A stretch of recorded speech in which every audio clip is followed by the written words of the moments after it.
Hello, welcome to the Honest Wargamer. I'm your host, Rob. This is the Age of Sigmar Stat Center, where every week on a Monday on Twitch, I go through the event results from the weekend. This entire show has been powered by my good friend Warhammer Rob, who brings me the event results every week. You can see them here. They are taken from a collection of places that use pairing software like Exxon, Malarkey, BCP, and a bunch of other places as well. As you'll see from this week, we've got over 200 players playing across 6 different countries, which is cool to see. Backed up by some of the stats that we do as well as doing this every week. Hopefully, we get a bit of insight into the ongoing and emerging meta in Age of Sigmar. Also, I'm lucky enough to be joined by many pretty fantastic players in the chat as well, and we just dissect and break through the lists, which is really fun, and we kind of talk about where we think lists are going and where we think the game is generally going as well. Don't forget, if you didn't watch last week's episode, please do go back and watch it, if not at least the last 2 or 3 minutes, where we talked about us now being in the season of hope. There are more players playing Age of Sigmar than have ever played. Compared to last year, there were more players playing, and last year was the most players that have ever played, which is cool. Also, the meta last week was pretty diverse, so I'm pretty hopeful that we're also going to get a pretty diverse meta as well this week, although there might be some new problem emerging armies, which I'm sure we're going to talk about. Anyway, thanks for watching my videos. I hope you like them. Please do comment, like, and subscribe. The first event that we are going to talk about today is the 2d6 Carnage event being held in Norway. Now, one of the things that I love about this event, Norwegian community has grown. I remember doing the Age Sigmar Stat Center 3 or 4 years ago, and they were sometimes only at 20 or 30 people. But I know that the organizing committee of 2d6 have worked so hard to constantly keep pushing and growing their community that now this week it's the busiest event on the calendar, which is great. A bunch of the people from Sweden went over to play as well. The Sweden Norwegians, both excellent Warhammer players. And if you do ever get the chance to go to Norway, or you're in Norway or you're anywhere in Europe, then go check out the 2d6 community. They're absolutely brilliant. Right, okay, so 70 players playing at this event. It was organized, I think, by the 2d6 crew and Steen. So shout out to Steen as well. You can see here the trophy. You can see previous winners, Benjamin Fluda. I've said that wrong every year. Fuck him. It's only because he said I always get it wrong. He's actually super nice. And then Kuba won last year. Shout out to Kuba. So 2d6 Carnage in 2024 was taking place in the middle of Oslo. It took place, very interestingly, at this venue, which is very close to where the tram crashed into an iPhone store this week, if you've been keeping up with the news, which is quite a fun little tidbit. Anyway, also, one of the things that we're going to include now in the Age of Sigmar Stat Center, because we have this ongoing theory, and many of you haven't, this is more of a Twitch thing, but I'm going to bring this to the YouTube community now. We're always conscious of how many places to learn martial arts are next to places where you play Warhammer. There seems to be some sort of weird Venn diagram circle. And there are 7 places, 7 dojos within a kilometer of the gaming venue as well, which is fun. 7 dojos. Okay, so let's go look at the results. Also, I want to shout out the Polish community as well. The Polish community also went up to this event as well. So Poland went up, the Swedish came over, they all played in Norway. Absolutely brilliant. Lovely to see all those communities coming together as well. Polish also got an incredibly good scene. Feels like their community is pushed very much towards doing team events as well, which is fun. Okay, so in our top 3, in our 5-0 section, we've got Ronya, Night Queen Ronya, famous Ronya, going undefeated again with Disciples of Zine. She's got Givdeld, one of the organizers, if not the head organizer of 2d6, but also the leader of the Videld clan. There's 7 of them that play now. And Hugo Jonquier with OCR, Bone Reapers. So let's take a look at what's in Ronya's list. So you would expect it to be like Skyfires and Zangor, but instead it goes a different way. It's a Weird Flame host battle formation with a Morbid Conjuration manifestation lore, Kairos, a reinforced unit of horrors, a change caster, and the chaos spawners each, which you need for the spell lore, and a reinforced unit of flamers, then a lord of change, and then 3 units of pink horrors. Ronnie's in the chat, and thank you so much, Ronnie, for being here. She said that one of the reasons that she did this was she had a more stable game state with the recursion and being able to apply debuffs. which is cool. And so thank you very much for that insight as well. So very, very fun, very cool, and very much like I talked about on last week's show, that there are two lists in the kind of in the Tzeentch book. Well, there's 2 or 3, and then this side we're now seeing played by one of the best players in the world, which is super fun. Gear was running Ossiarch Bone Reapers. He was running the Kavalos Lance Battle Formation, the Horizon Necropolis. His General's Regiment was Catacross, a reinforced unit of Immortis Guard, 2 reinforced units of Death Riders, and a smaller unit of Death Riders. And then his last regiment was a Mortars and Soul Mason. And also going undefeated was Hugo with Ossiarch Bone Reapers with a Kavalos Lance.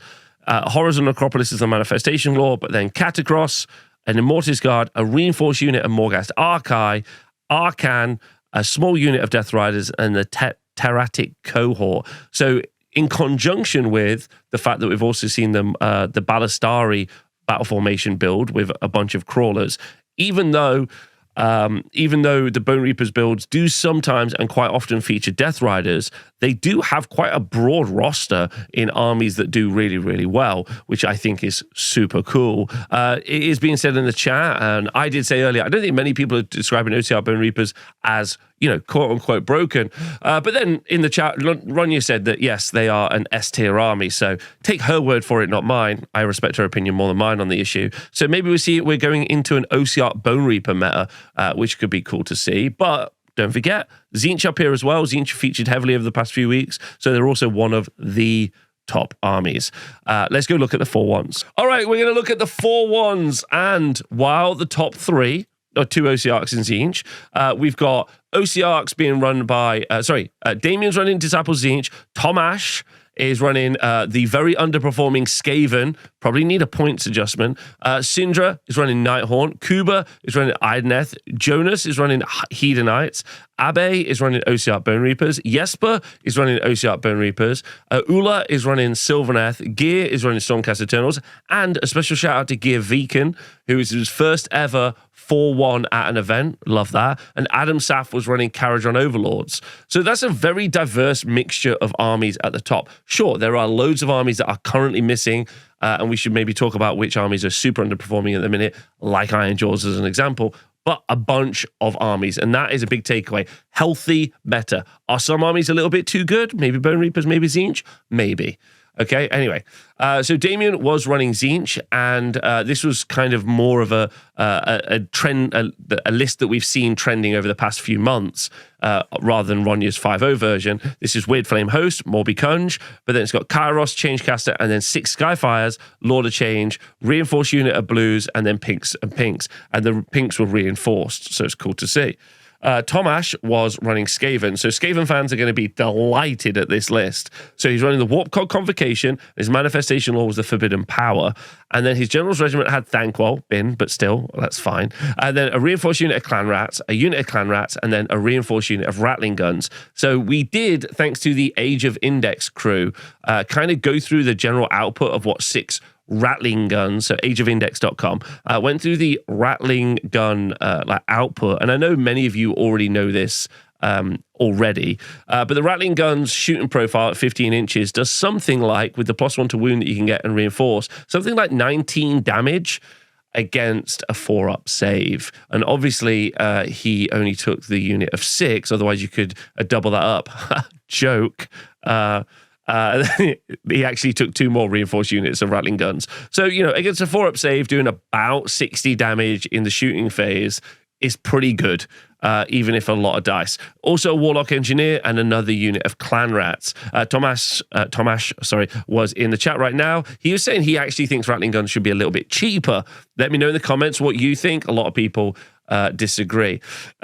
Syndra was running Nighthaunt in Deathstalkers. General's Regiment was Lady Alinda, reinforced unit Hexwraiths, Lord Executioner, and then right north the Grimhaler, and then 3 units of 20 Bladegeist Revenants. Having seen Bladegeist Revenants play just this weekend at my own GT, I would argue that still having 60 bodies on the board with the Ignore Rend for 320 points per 20 is an amazing deal. And Nighthaunt's still very much in the competitive play. Kuba was running Idoneth Deepkin, and he was running the Soul Raid Ambushes, and his Manifestational Law was the Morbid Conjuration. Don't forget, this is off the back of a 5-0 we saw last week for Deepkin as well. I think it's fair to say, and I'm calling it now, the tide is up. Deepkin are back, okay? They are now floating to the top. Ishran Soul Scryer, a reinforced unit of Reavers and a smaller unit and 2 small units of Reavers, then an Eidolon Aspect of the Sea, Achillean Ishling Guard, Achillean Leviathan, and then also the Morsar Guard as well, a reinforced unit of Morsar Guard. Previous versions we've seen were taking a lot of Eels. We've often seen the Leviathan in that list as well, super solid piece. And I think the Reavers are really bringing in something excellent, which is cool. Yonas was running Hedonites of Sinesh, and he was running the Seeker Cavalcade with the Aetherort Machineries. And his general's regiment was Shalaxi, reinforced unit of Bliss Barbs, a unit of Slickblade Seekers, a unit of Keeper of Secrets, with Strongest Loan and Pendant of Sinesh, a unit of 10 Demonettes, and 2 units of 5 Seekers. It's a little bit disappointing, the kind of infrastructure of a Sinesh book, in that obviously Shalaxi's got the fight twice, which is something you always want to bring with you, and then when you have a keeper who gives the recursion on demons, it only gives demons, so mortals are locked out, but arguably the mortals with Glutos and the Twin Souls is also a really good combination as well. But either way, if you are a Sinesh player, you probably have to pick up 20 Bliss Barbs because of covering fire. And then we got Abe, and he was running OCR Bone Reapers. I think I saw on Twitter that it was his first time out with Nagash, so congratulations to Abe on that front. He was Manifestation Law was Morbid Conjuration, running Nagash, reinforced unit of Death Riders, another reinforced unit of Death Riders, a small unit of Death Riders, and a Liege Cavalos. So obviously when one of those units comes back, you're able to put another unit of full Death Riders back on the board thanks to Nagash. Nagash is solid. I've talked about this loads. I think 11 out of 10. I think Nagash all the time. Harder to play, definitely. Yesper has been playing OCRX for the most of this edition, actually, if not all of it, and was obviously the kind of progenitor of our Mortek Crawler list using the Ballistari subfaction. But he has changed, and his OCR Bone Reapers list has got Cavalos, his Catacross, Mortarka the Necropolis. He's got Catacross, a reinforced unit of Death Riders, a Liege Cavalos, and then a reinforced unit of Morghast Archive. That's the second time these have done really well, and that's a great hobby to put together. 4 Archive, super fun, and then a Mortis and Osvector, but he still has a Crawler in there as well. And this is an actual Highlander list as well. You love to see it. No Lowlander for Yesper, which is cool as well. Yesper also has a gaming club called Asylum Wargaming. If you're ever in Sweden and you want to go play some Warhammer, go check it out. Ulla Vatland. Ulla's fantastic. He's running Sylvaneth, and his his subfaction was Lords of the Clan. His Manifestation Law was Aetherort Machineries. He had Alariel, a reinforced unit of Kurnoth Hunters with Kurnoth Scythes, Belthanos, a unit of Gossamer Archers, a Spirit of Durthu, and a Branch Witch. So another Highlander list as well. Now, I have said previously that I think Sylvaneth are a good army. Really, really, really hard to play. And it's interesting seeing the Kurnoth Hunters with scythes, not bows, because we normally see that changed around. But Belthanos and Durthu in there as well. Super cool. So that's a very, very interesting list. And I think, especially with the update to Sylvaneth that we got in the Battle Scroll, you might see even more Sylvaneth see play. But they are hard to play. Gear Viken, first 4-1 ever, shout out to him, with the Stormcast Eternals running Sentinels and Bleak Citadels. Manifestation Law was the Manifestations of the Storm, so the Stormcast ones. And then Lord Commandian Bastian Carthlos. Don't forget, in the new book, in the old book too, but in Age of Sigmar 4, he's going to be able to make 3 infantry units pre-game move up the board. Then he had a unit of Vanguard Paladors with strike javelins, and the Vanguard Raptors with long strike crossbows. Then a Lord Relictor, 2 units of one unit of prosecutors, a unit of reclusians, and then a unit of vanquishers, and then Knight Arcanum. So there's reclusians and prosecutors who are going to be able to make full pre-game moves up the board, which is very good. Long strikes are going to be able to teleport using the new piece of terrain to be mega aggro, push the prosecutors in. Reclusians are super solid as well. Maybe even teleport the reclusians, not sure. But very, very solid. And the Vanguard Paladors have got run and charge, so they can move so far up the board and do some incredible damage. But absolutely brilliant. Very, very good. Then Adam Saf is running Carriger and Overlords. He's Engineers Guild Expeditionary Force. His General's Regiment was an Engine Master, an Arcanaut Company, an Arcanaut Ironclad, 2 Reinforced Unit of Thunderers, a unit of an Etheric Navigator, reinforced unit of Arcanaut Company, a unit of Entry Riggers have been reinforced, and a unit of Sky Wardens. Adam only lost his final game going into Bone Reapers. I think it's fair to say that KO don't have quite... they don't have quite as much rend as you necessarily would want to do. And they have a situational rend from a chemist, which is a 3-up, so it makes them much harder to play. And as you can, I think we didn't even see the chemist in here either. No. And so that's a little bit harder to get rend. And obviously with Bone Reapers, they just get so much output, which is so effective. And that's it. That's our 4-1. And as a quick recap for that event, really tough meta. Norway, Sweden, Poland in one place is genuinely a solid as hell meta. Very, very tough. In addition to being really like a really good player profile, the armies were very diverse. The lists themselves are diverse from each other as well. So yes, some of the armies like Bone Reapers probably have a slightly too good general balance. Therefore, their internal balance is a little bit wider. But excellent, like diverse series of armies. We also got to really start to discuss stuff like, Deepkin are there, Sylvaneth are there. And I think that they are like top table armies to play, which I think is cool. The rise of the Skaven shooting is a drama, that people are going to be talking about a lot. Let me know what you think in the comments below. There's still more events to cover. Our next event takes us over to Indiana in the USA for the Battle of the Bend. We did a little bit of research, and it's because the venue is located in South Bend, Indiana. It actually took place at the Firehouse campus, which interestingly, I don't know if people are interested, has not 1, not 2, but 3 different pickleball courts. And pickleball, I think, is a game they play in the USA where they throw vegetables at each other. I'm not 100% certain. Anyway, there were 31 players battling it out in the USA to become the champs, and our friend of the show, one of the best humans in the world, Michael Swaggy, or what are we calling him now? Swagrot Michael Rausch, sometimes known as Swaggy Shadow Sword. But Swagrot was running Gloomspite Gits, hit the big 5-0. Shout out to Swaggy. He was running a Squigalanch battle formation. His general's regiment was Scragrot, a unit of Moonclan shooters, reinforced Moonclan shooters, 2 reinforced unit of Rock Guts, a unit of Ripper Snarfangs, a Squig Boss, Boingrot Bounders, Gobblepalooza, and a reinforced Squig Herd in this list as well. So very different. Swaggy is in the chat. He said he was battling in the Midwest, so it wasn't the toughest battle he's ever had. He's not really said that. But very cool, right? Very, very cool. Obviously, the Rock Guts are I think the Rock Guts now are in a really nice place points-wise, where they can be a hammer unit in an army, but probably spamming them is probably still good, but you can build lists like this, which are quite diverse, and you still have these big units that can take some damage, do some damage back. Absolutely excellent. So that's very cool to see. Very cool. So, cool.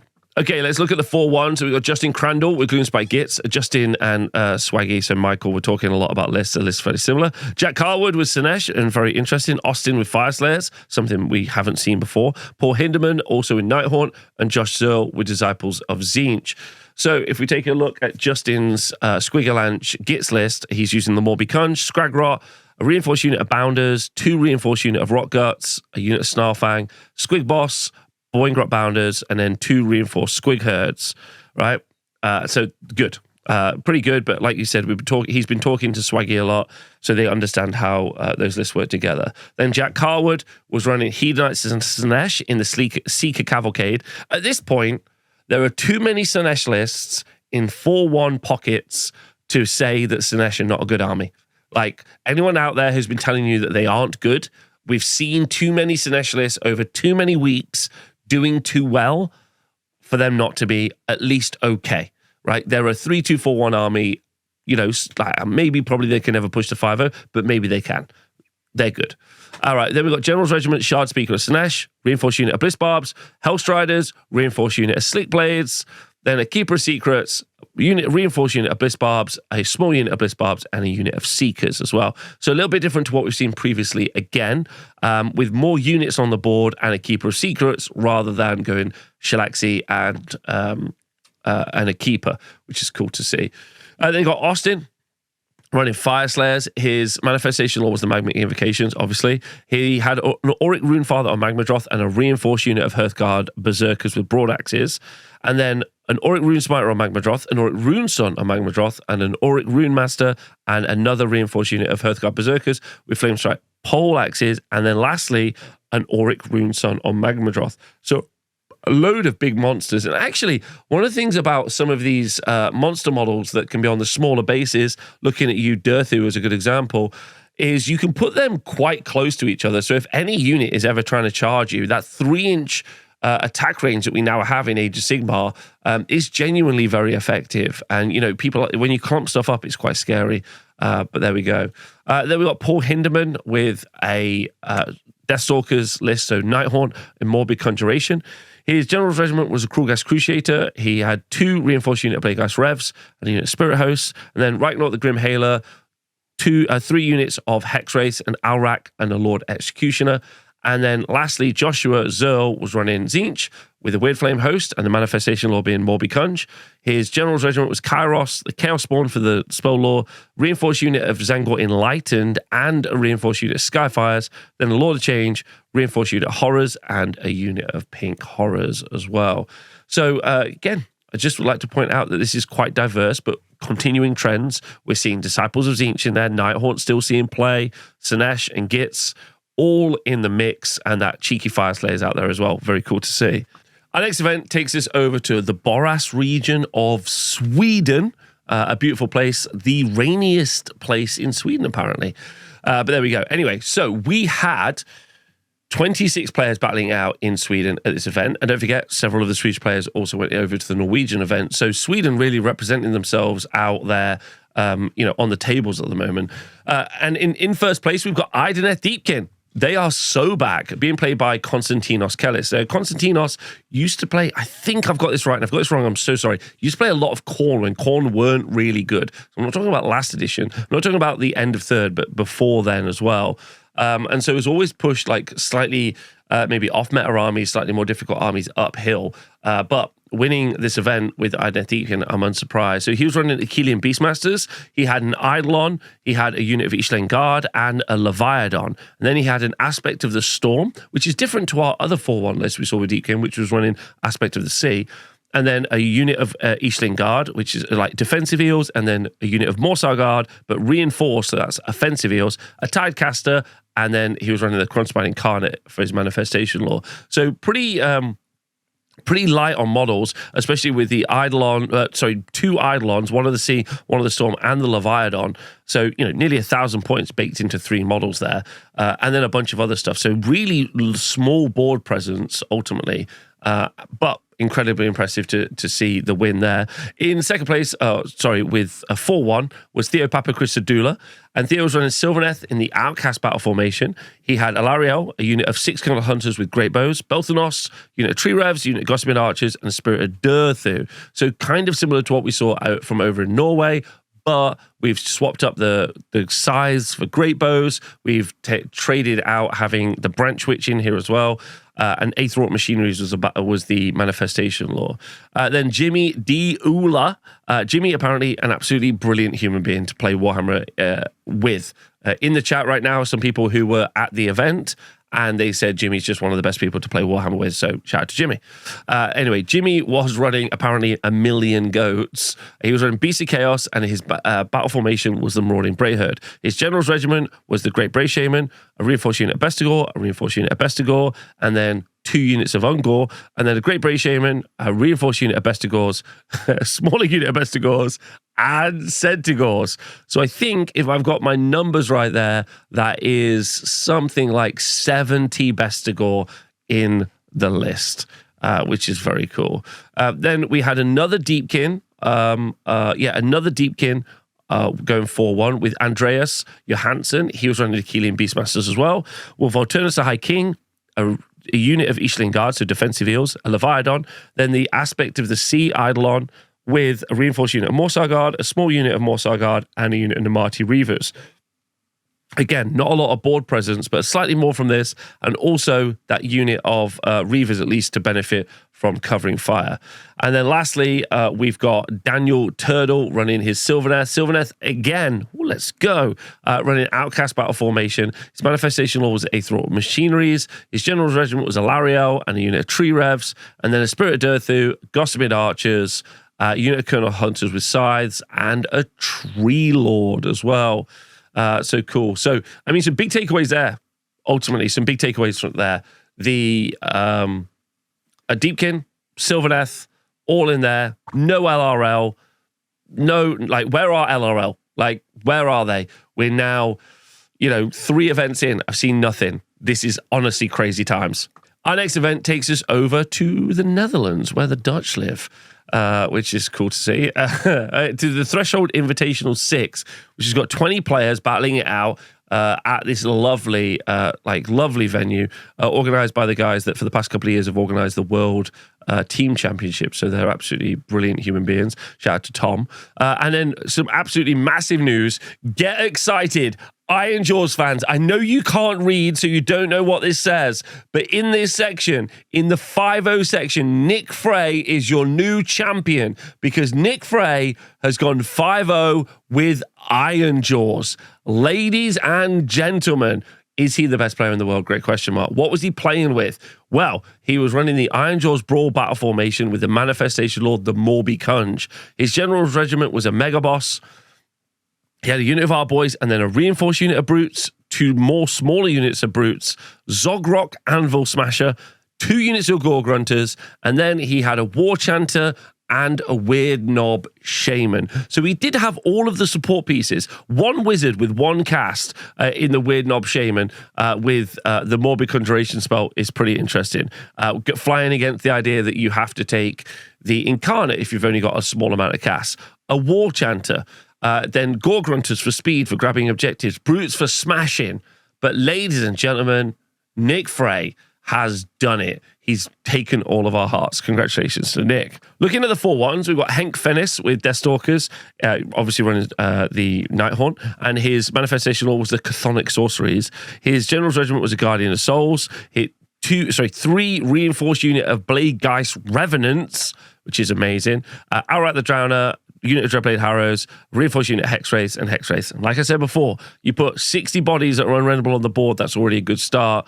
Dreadblade Harrows for tactics, and Hexwraiths, again, for more tactics. Very, very solid. Peter Zugeist was running Blades of Khorne, getting a 4-1. Manifestation Law was a Khornate Legion. The battle formation was a Khornate Legion. Manifestation Law, obviously the Judgments. And then he had a Rumgor Rich List, a unit of Skull Reapers. And then a Bloodthirster of Unfettered Fury, a unit of Bloodletters that was reinforced, 2 units of Fleshhounds, a unit of Slaughter Priest, a unit of Blood Reavers, and a unit of Claws of Karnak as well. I would say that Khorne especially has got some very difficult list writing, especially because the battle formations really provide you with very little, and everything in... They don't necessarily have any additional rules built onto them in battle traits because their battle traits are predicated on having Blood Tithe points and Blood Tithe actually being used and units dying. And if you're not able to do that, or if there's not a lot of bodies on the board, and there generally isn't tons of units on the board, it's not very MSU based. So getting even those points to use what are pretty small effect changes from your Blood Tithe is actually pretty weak source. So Khorne in a tough spot there, so that's a great win. And then Mitchell de Boer was also got a 4-1, this time with Sylvaneth. His battle formation was Outcast. His Manifestation Law was Manifestations of the Deepwood. He had a Lariel, a unit of Kurnoth Hunters with Great Bows, a unit of Kurnoth Hunters with Great Swords, both of which were reinforced. And then we have Belthanos, first Thorn of Kurnoth, a unit of Tree Revs in there as well. So Belthanos with the run and charge. We got shooting. We got a Lariel. We got fighting. Again, Sylvaneth featured again. Obviously, super exciting to see Iron Jaws from this event, I got to say. So it's even one of those armies that we wouldn't expect necessarily to be up there is up there. We love that. It's absolutely brilliant. Let's go look at the next event. Our next event takes us to the hostilities on the High Ground AOS GT, organized by Jacob Morris.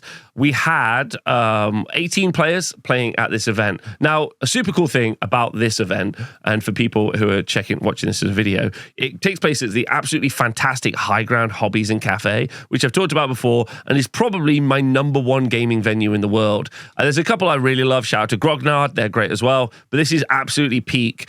Brilliant spot. It's in Alabama, so good weather, good food, but it's got just so much cool stuff, like a great cafe. It's got a themed Airbnb. Anyway, I don't work for them. I just think that they've made a really cool space to play war games and games and stuff, and it's unsurprising to see them do really well. Anyway, if we look at the results, we can see that Walter the Eternal, Walter Brock is actually 60, so he's been playing for a long, long time. Used to play with like pewter minis back in the day. But Walter, who also enjoys a good music session when he's doing pairings, is running OCR Bone Reapers and was able to get 4 wins and a draw. Look at that, 40, 40, 40, 40 with only 120 in the middle. So shout out to Walter. He was running the Mortak Ballistari. He was running the Horrors of the Necropolis. He had Arkan the Black, 2 units of Death Riders, and the Mortek Crawler. And then he had the Ossifector, another Mortek Crawler, and then 2 units of Mortek Guard. So super cool. Super cool, fun army. Very interesting. And again, it was that European meta being played in the middle of Alabama. We absolutely love seeing that. Also with 4 of the draws, Frederick Schmidt. And he was running a Disciples Zinch Weird Flame host. He had a Lord of Change, Blue Horrors, Chaos Spoiler Zinch, 2 Reinforced Unit of Pink Horrors, Change Caster, Blue Horrors, and then 2 Burning Chariots of Zinch, which is very new. And then in the 4 and a loss, Mike Makabe with Hedonite Snesh, which is great for Mike. Me and Gavin did talk to Mike. We did talk to Mike, actually. Me and Gavin from Texas talked to Mike at the American Team Championship recently, and we were like, Mike, you need to stop playing Nighthaunt. You're gonna learn. You're gonna forget how to play the game well. It's great to see him on Slanesh, which is just an amazing army, right? And I love it to pieces. So he's running the Depraved Carnival. Don't forget, Mike's won like 4 GTs already this year. Maybe 5, I can't remember. But he's running the Depraved Carnival, and he's using the manifestations of depravity. And then his general's regiment is Glutos or Scolian. He has a unit of Blitzbarb Seekers, a unit of Blitzbarb Seekers, both of which are unreinforced, a reinforced unit of Simbramesh Twin Souls, then Sigvald, a unit of Blitzbarb Archers, Demonettes, and a Lord of Pain. Now, this Glutos list with the Twin Souls is so good in the current GHB, and it's excellent. But I always feel like the Sesh Barrier is hobbying Glutos. He's just so scary. But yeah, incredibly fun list and super cool as well. Great venue, great crowd. Hope everyone had an amazing time. Super jealous. It's on my bucket list going to High Ground Games. I hope everyone had a nice time. Our next event is the Winter War at Warpfire Minis, organized by Jordan Rainey, taking place in Florida. This event had 16 players battling it out to become the champ. And it also looked like it was taking place in BJ Trophies. I think that's where the event was. Not sure. Anyway, we had no 5-0s, and instead we had 3 4-1s, and we had Kenneth King. Kenneth King was taking a Beast of Chaos list. He had the Manifestation or the Bestial Manifestations in the Marauding Bray Horde battle formation, the Great Bray Shaman, and then 1, 2, 3, 4, 5 reinforced unit of Bestigor and another Great Shaman. That's 100 Bestigor and 2 units of Ungor. Absolute unbelievable stuff here. Imagine painting up 100 Bestigor knowing the game that they're going out, but that's amazing. Congratulations. Then Carl Raw was running a Safe Startness list in the Godswrath Warband with the Morbid Conjuration, Bellicor, Reinforced Unit Chosen with the Mark of Corn, Chaos Sorcerer Lord, a Demon Prince, another Reinforced Unit Chaos Chosen, and a unit of Chaos Furies as well. So Fight Twice, still super good. We haven't seen a lot of Slaves to Darkness in the past couple of weeks, so maybe we're all learning how to deal with them. That's pretty cool. And then Ben was running Nighthaunt in Deathstalkers. He was using the Chthonic Sorceries as his manifestation law. He had a Guiding Souls, Reinforced Unit of Blade Guys, a unit of Dread Scythe, Spirit Host, Alrak, 2 Hex Wraiths, Reikenor, a Cairn Wraith, Chain Gas, and then a Reinforced Unit of Grimgas Reapers, which you love to see. So again, more Nighthorn in the mix, which is cool. Yeah, I mean, great to see beasts, Slaves to Darkness. We haven't seen, looking through this week, we haven't seen a lot of Slaves to Darkness on the table. Not sure why. Maybe they realize they're about to get hit by an FAQ. Not sure. We got the balance update at the end of the month. Maybe they're not in the gun sites. I don't know. But people have been pivoting away from them. And I think that's quite interesting. And then the next event that we have is the Bottle Snatchers Bonanza. So that was run by yours truly here at the TSN Arena. And if you are watching this video, the last video on this channel is a video about that event. Dom broke his 13-win streak. So Dom from Team England and also Nif was able to get a big 5-0 with the Stormcast Eternals using new Stormcast as well. I did a little interview with him in the previous video. Go check it out.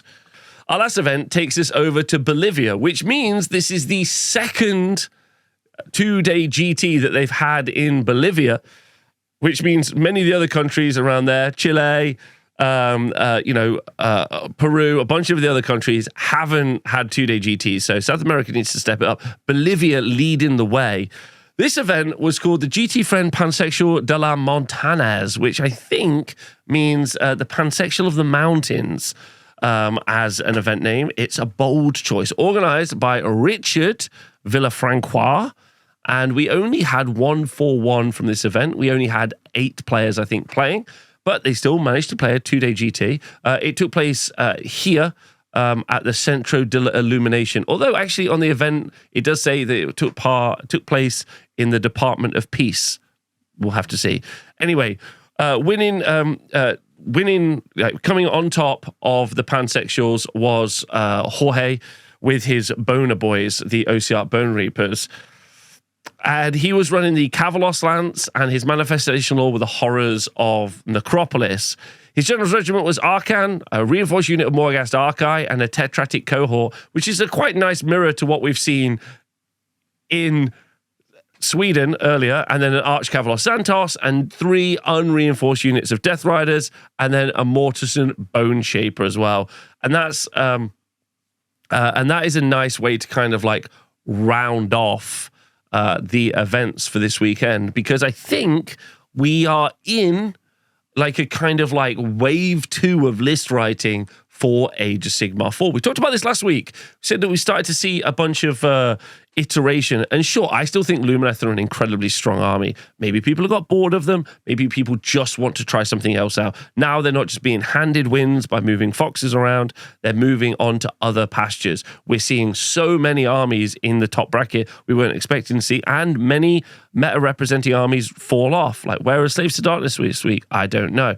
They're just not there. However, we have seen Ironeth Deepkin definitely populate a lot of different places. Tzeentch, obviously super popular over the past few weeks and continue to be super popular. Sylvaneth also making strides. But, big shout outs to armies that we've seen that we rarely see, like Ironjaws. So still a really healthy place. And then I guess maybe Ossiarch Bone Reapers, probably the big ticket item from this week. Very effective, very good, very diverse lists as well from all around the world, which is very, very cool. So I really enjoyed looking at the list this week. Shout out to everyone around the world who's played. Even if you didn't go 5-0 or 4-1, don't forget, just attending an event is a super cool thing to do. You get to make friends and have fun. And so I hope you do go to events in the future and do go and enjoy playing the game that, you watch content about and enjoy. That's the best thing that you could ever do for me, apart from liking, subscribing, or joining my Patreon. Any of those things would be cool, and I'd appreciate it. Thanks for watching my video. See you soon. Goodbye. Bye-bye.